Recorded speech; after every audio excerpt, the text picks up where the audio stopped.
America और Iran के बीच बढ़ते तनाव के बीच कच्चे तेल की कीमतें फिर गिर गईं। वैश्विक बाजारों में क्रूड ऑयल की तेजी और गिरावट का खेल लगातार जारी है, लेकिन हालिया ट्रेडिंग में तेल ने समर्थन स्तर तोड़ा और निवेशकों की नज़रें अगली चाल पर हैं। क्या ये केवल अल्पकालिक सुधार है या आने वाले हफ्तों में एक बड़ा बदलाव होने वाला है? बड़े फंड्स चुपचाप खरीदारी कर रहे हैं, छोटे निवेशक बेच रहे हैं, और हम ये समझने की कोशिश करेंगे कि अगला डायरेक्शनल मूव कहाँ जा सकता है।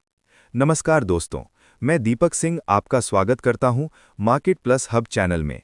आज हम क्रूड ऑयल के हालिया रुझान, गिरावट के कारण, जियोपॉलिटिकल असर, स्मार्ट मनी की गतिविधि और अगले मूव पर विस्तार से चर्चा करेंगे।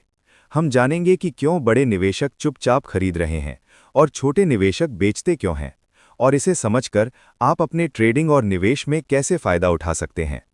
पिछले हफ्ते क्रूड ऑयल में तेजी आई थी, लेकिन अचानक करेक्शन देखने को मिला। अमेरिकी इन्वेंट्री डेटा, ओपेक प्लस के उत्पादन अपडेट और ईरान से आने वाली खबरों ने बाजार में अनिश्चितता पैदा की। निवेशकों और ट्रेडर्स के लिए ये समय भ्रमित करने वाला रहा कि अगली दिशा क्या होगी।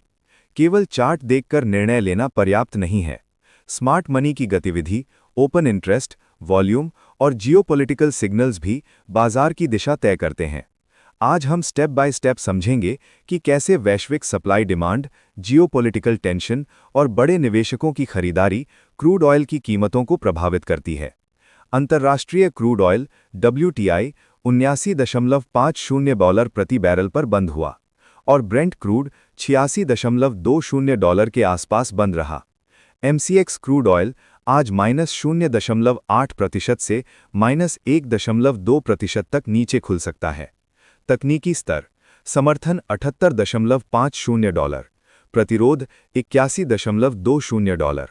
अल्पकालिक प्रवृत्ति मंदी वाली है, लेकिन दीर्घकालिक संरचना अभी भी बुलिश बनी हुई है। ये सुधार छोटे और अनुभवी निवेशकों दोनों के लिए अवसर प्रदान करता है। यदि आप सही स्तरों पर नज़र रखें तो अच्छी एंट्री और एग्जिट के अवसर मिल सकते हैं।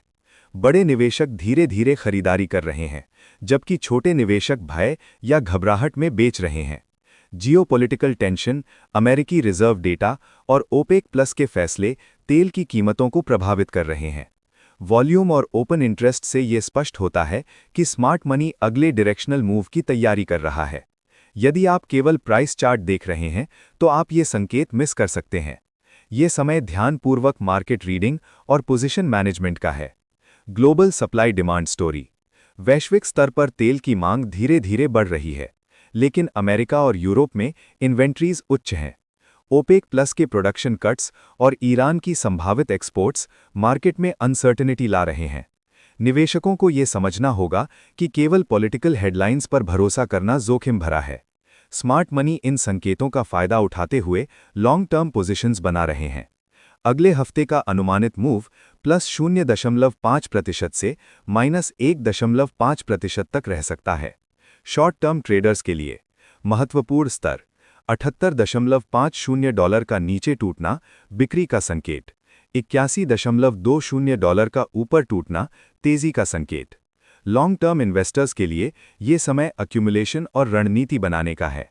अगले डायरेक्शनल मूव का निर्धारण अमेरिकी रिजर्व डेटा, ईरान की खबरें, ओपेक प्लस के निर्णय और ग्लोबल इकोनॉमिक इंडिकेटर्स करेंगे। जोखिम प्रबंधन और स्टॉप लॉस का पालन करना जरूरी है। Market insights and tips. हमेशा स्मार्ट मनी की गतिविधि, वॉल्यूम और ओपन इंटरेस्ट पर ध्यान दें। प्राइस चार्ट्स केवल एक हिस्सा हैं। जियोपॉलिटिकल टेंशन और ग्लोबल इकोनॉमिक न्यूज़ भी उतनी ही महत्वपूर्ण हैं। अपनी पोजीशन को सही लेवल्स पर मैनेज करें और इंपल्सिव मूव से बचें। Recap and conclusion. दोस्तों, आज हमने विस्तार से समझा कि क्रूड ऑयल क्यों गिरा, बड़े निवेशक क्यों खरीद रहे हैं और छोटे निवेशक बेचते क्यों हैं। हमने जियोपॉलिटिकल और सप्लाई डिमांड फैक्टर्स के आधार पर अगले हफ्ते की संभावित दिशा भी समझी। अगर आपको ये वीडियो उपयोगी लगी तो लाइक, शेयर और सब्सक्राइब जरूर करें।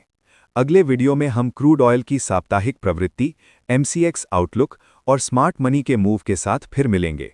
Deepak Singh, market plus hub.